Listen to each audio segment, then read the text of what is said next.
Bluegrass Jam Along is proud to be sponsored by Collins Guitars and Mandolins, each and every one built from the sound up in Austin, Texas.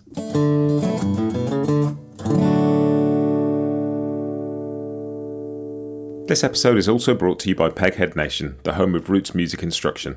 If you want to improve your playing, join me and thousands of other pickers getting better every day at pegheadnation.com.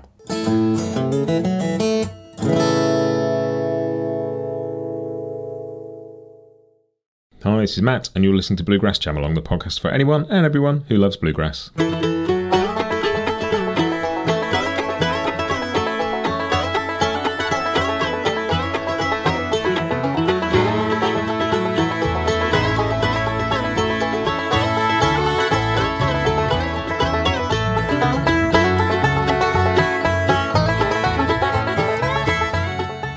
Hey everybody, welcome back. This is your Bluegrass Briefing for Monday, the 11th of November 2024. And it's a slightly different one because Grammy nominations are out, and I wanted to chat you through a few categories and a few people that have been nominated, because there's some really interesting stuff in there that sort of sits firmly within this world but also overlaps it a little bit.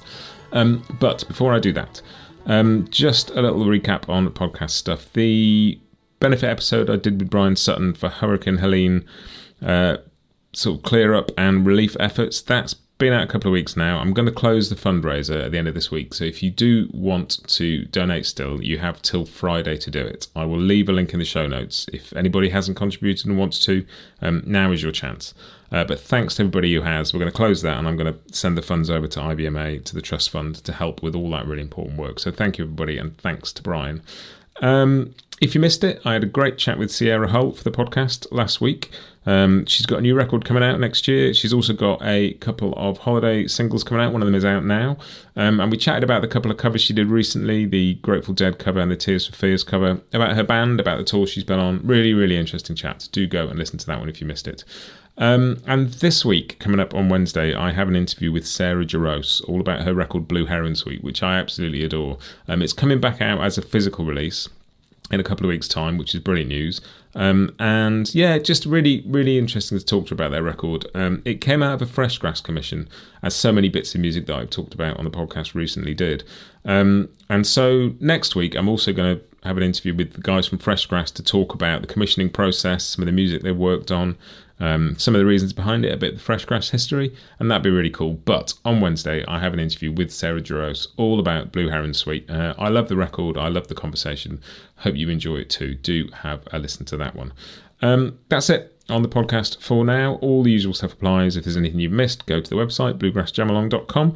I just wanted to say hello to Rachel Allard, actually, who's been in touch, just to say how much she enjoyed the episode with Sierra. It's always really nice to hear from people who listen to the podcast. And Rachel's been in touch, which was lovely. Thank you, Rachel. And also David Weitzel, who is always kind of, just commenting on stuff on social, getting in touch. It's great. I love hearing from people who listen to the podcast with suggestions, with feedback, with all sorts of stuff. So thanks, guys. Keep up the contacts. But that is it. I'm going to move on to the news and announcements, Church Street News, which is basically going to be a roundup of what is going on with the Grammys, because there's all sorts of stuff. So we will get on to that right now.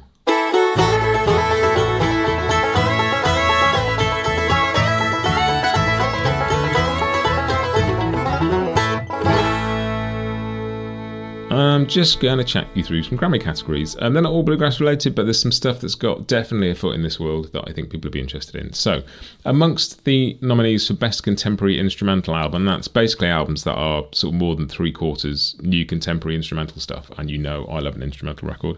Bela Fleck's Rhapsody in Blue is up for a Grammy for that one. Brilliant record, really fascinating project, really beautiful arrangement and recording, and just, fascinating. Go and listen to that if you haven't. But also in there, not really bluegrass, but he's got a foot in this world through his collaborations with Chris Eldridge, is Julian Lage, and his record Speak to Me is also in there. Do listen to that if you fancy having to listen to something a little bit outside of our world. I'm sure there's lots of Julian Lage fans out there. Bela is up for a Grammy for Rhapsody in Blue, so that's really cool. Best American Roots Performance, couple of people in there. Rhiannon Giddens is up for one for The Ballad of Sally Ann, and Sierra Farrell for Lighthouse as well. And that's basically for kind of subgenres that fit into American roots music somewhere, bluegrass, blues, folk, regional roots, that kind of thing. So great to see Sierra Farrell in there and Rhiannon Giddens. Best Americana Performance. There's a few things interesting in there. Madison Cunningham's Subtitles is in there. Sierra Farrell is in there for American Dreaming. Empty Trainload of Sky, Gillian Welch and David Rawlings, and Sarah Jarosz, this week's guest on the podcast for Runaway Train. Some good stuff in there. Beyonce is also in there for one of the tracks off Cowboy Carter. Just a really, really interesting mix of stuff in there. I think so much of this stuff crosses genres, and it's nice to see stuff that's essentially come out of the string band tradition, like Sarah Jarosz getting recognitions in there. Best American Roots Song. There's a couple of bits in there. Aoife O'Donovan, All My Friends is in there from her recent record, All My Friends. And Sierra Farrell and Melody Walker, who wrote Sierra Farrell's American Dreaming, are up for a Grammy for that as well. Best Americana Album features Sierra Farrell's Trail of Flowers and Sarah Jarosz's Polaroid Lovers. They're both up for Grammys for that too. Two great albums. I love both of those two. Very different, but very cool. Both definitely have some roots in the string band world. Firmly in the string band world is Best Bluegrass Album. Really interesting mix. Bronwyn Keith Hines is in there for her record I Built a World, which is superb. She's been on the podcast chatting about that. Go back and have a listen to that one if you missed it. Del McCoury Band, Songs of Love and Life. Sister Sadie, who had a great year at the IBMAs this year, are there for No Fear. Billy Strings, Live Volume 1. Dan Tominski, live from the Ryman.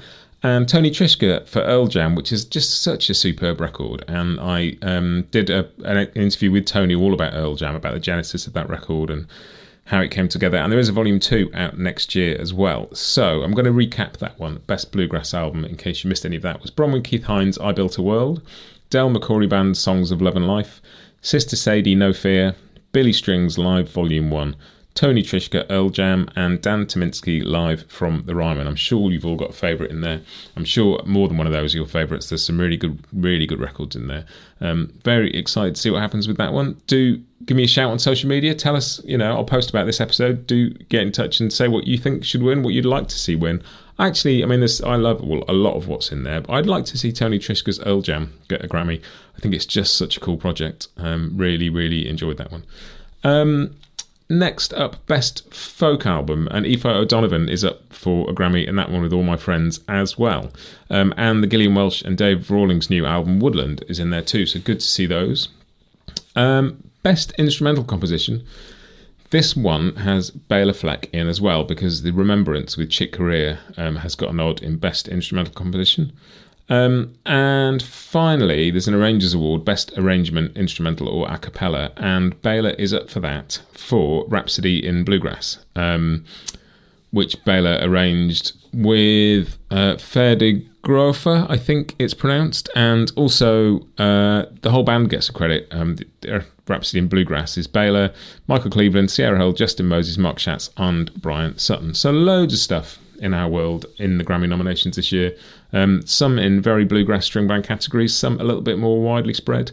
It'd be really interesting to see how all that falls. It's funny with awards because, it's hard to judge art on best and all of that stuff. You have to take it with a pinch of salt. But it's nice to see some of this stuff be recognised, and I think it's a really nice nod to some stuff and just a space to celebrate some of this in the wider music world. I love the IBMAs, it's a great thing. But it's nice to see bluegrass putting on its awards gear and getting out there onto a bigger stage and taking its place within the wider world of music too. So good luck to everybody who is nominated. Just look forward to seeing what happens. That's really it. This is more of a Grammys update than a traditional sort of Bluegrass Briefing, but I do just want to say that Sierra Hull's first holiday single, The First Snowfall, is now out, and that is in the Grass Is Mostly New playlist, so go and have a listen to that. There's another one on the way as well. Also, Charlotte Karivic's record is sort of on its way out into the world as we speak. I think the official release date is Friday, but I think people who've ordered CDs have started getting them already. Charlotte is going to come on the podcast and chat about that record, and I'm really excited about that. So do look forward to that. But that is it, really. Just a Grammys roundup. We'll get back to a more regular Bluegrass Briefing next week. In the meantime, Do go and check out the interview with Sierra if you haven't listened to it. Do listen to the interview with Sarah Jaros that's coming out on Wednesday. Stick around next week for the Fresh Grass interview, and hang around for the rest of the year, because I've basically lined up stuff for most of the rest of this year, and there's some really good stuff coming. I'm enjoying doing these, and there's some very, very interesting interviews on the way to you. As always, thanks for listening. I do appreciate every single one of you who downloads and listens to these episodes. Have a great week. I'll see you next time, and happy picking.